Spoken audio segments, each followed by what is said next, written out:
Hey guys, Red here, and we are back with another SCP reading. Today we are going to begin with SCP-50, To the Cleverest. Item, SCP-50. Object Class, Euclid. Special Containment Procedures. So far, all attempts to contain SCP-50 have proven fruitless.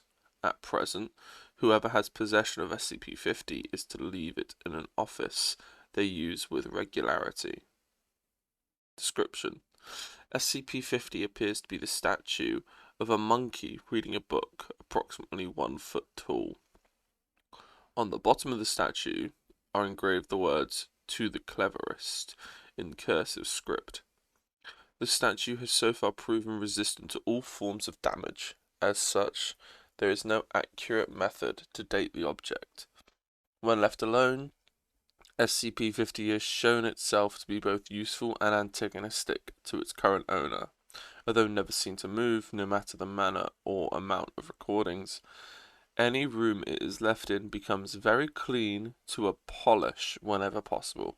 Paperwork is filed, trash is emptied, and in general, clutter is removed. However, SCP-50 also has a tendency to leave traps for its owner, so its current holders should carefully check their offices upon returning. Short, sweet, to the point. SCP-50. A weird monkey statue that cleans, but leaves traps. Now, SCP-51. A Japanese obstetrical model. SCP-51. Object Class, Safe.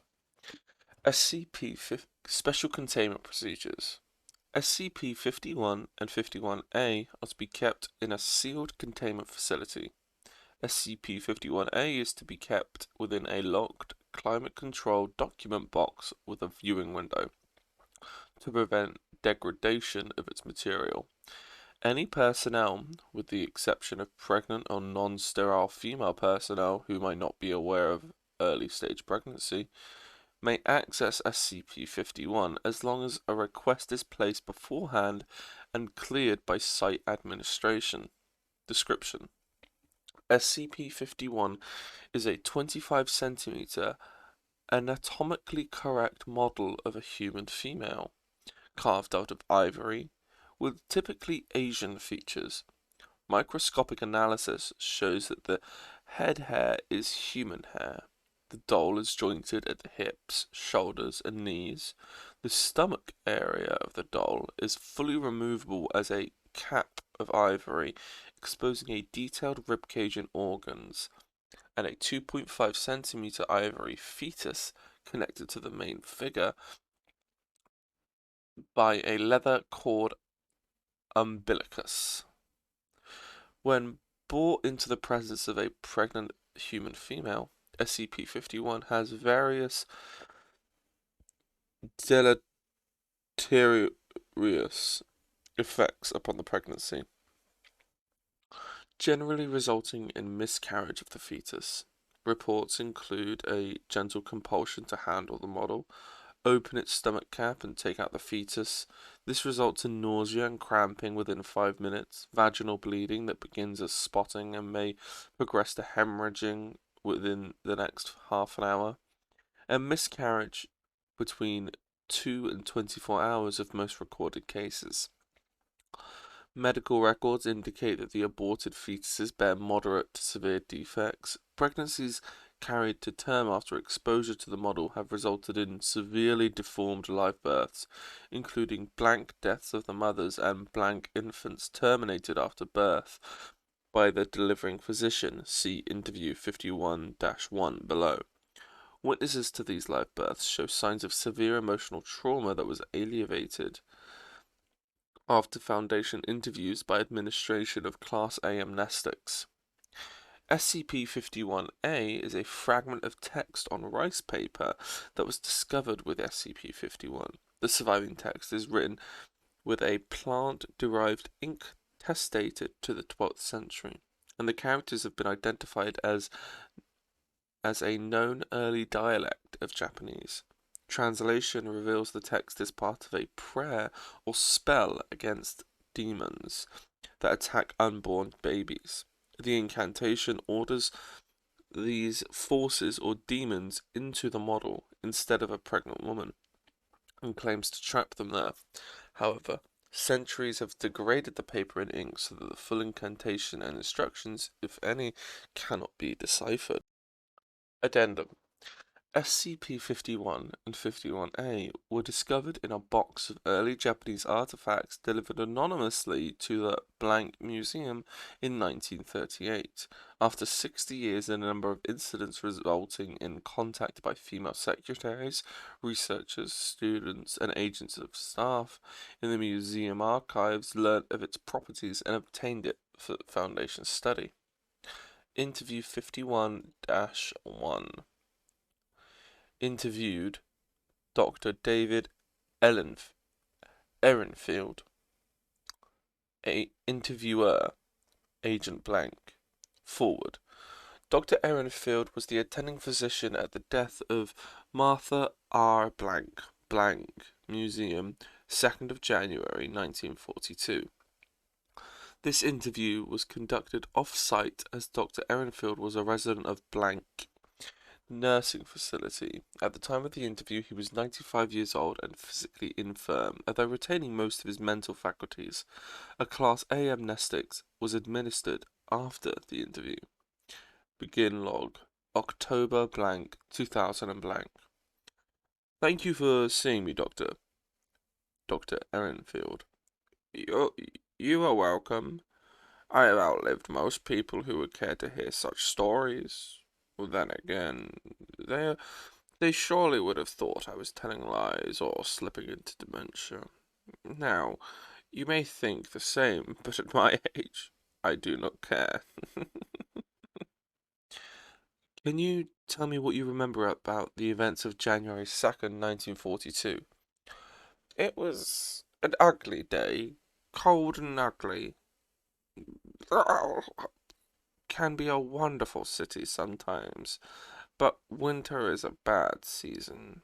It was late in the evening when my housekeeper told me I had been called. I was tired, but a birth is always such a wonderful experience. I thought it would cheer me. I had a nurse come with me, but the girl never came back to my office after that night. 15 minutes, perhaps, for the cab to reach the museum from my house. I'm not certain, but I think so.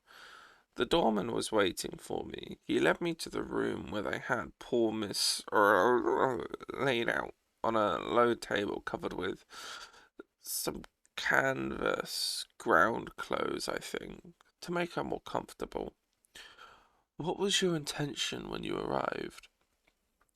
Thinking back now, I should have realized it was very bad, but I was young and had not much experience. She was quiet and only grunted with each constant contraction. She did not respond when I checked her vital signs and spoke to her. She didn't even look at me. There was quite a bit of blood.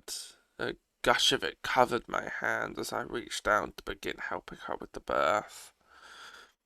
The floor was slick with it underneath her, and the baby had not crowned yet. She was dilated well, and the contractions were quite close together, and this made me fear she may be having a breech birth. I showed a calm face, though. I did not want to panic my nurse or the researcher, Dr. Muriel, who was nearby. A dignified older man.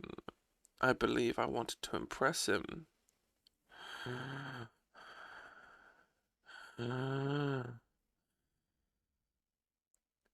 And then, Doctor? I was concerned because of all the blood, that her life was in danger. I told her to push, and she was pushing, and my nurse helped her, putting downward pressure on the abdomen as I attempted to manually aid the infant's emergence. I will spare you the details of a breech birth procedure, but it can be found in many obstetrics manual of the time. I probed blindly and I thought it was the coil of the umbilicus, perhaps tangled around the baby's neck. I almost withdrew, thinking an episiotomy would be required, but she tore before I could proceed. There was more blood, and the baby began to emerge into my hands. I had never seen such a thing. You're a researcher. You do know much of the common cephalic birth defects. This was uncommon. I thought at first that the infants must be stillborn. Its flesh was grey, not the vernix-covered grey of a normal birth, but lifeless and degraded. The smell of decay. I recoiled, and the poor mother screamed on her last push, and the infant was delivered into my arms with a great rush of hemorrhage. The disformity unspeakable. The thorax cavity was completely open. The limbs. But it wasn't a stillbirth. It looked at me. I heard the nurse above me beginning resuscitation attempts, then heard her gasp and falter when she saw what I held, gagging as the smell filled the room. I tried to drop the creature, but it clung to my hands. I felt my skin beginning to blister and crack. Strange how clearly I can remember it at my age. Sometimes I can't even remember what I had for dinner. The infant was almost double the length of normal. Visible fetus at 8 months. Its lower body segmented. What did you do then? It began to laugh, and I killed it. I broke its neck while it looked at me. Were there ever any questions or consequences? In 1942, with the country at war, and two respected professional men to give their testimony? No, the museum had a furnace. I disposed of the infant's body myself. We claimed some more normal defect had taken the lives of the mother and child. The husband was a drunkard and cared for nothing but her life insurance money. I believed he was drafted shortly after and died somewhere in France, and I left my practice almost immediately. I never delivered another child. End log. Closing statement. Dr. Reinhardt expired 4 months later of pneumonia. So, that is SCP-51. Right? Yeah. Seems to be pretty cut and dry. It's a doll that gives birth defects to women. Right? So, thank you guys so much for watching.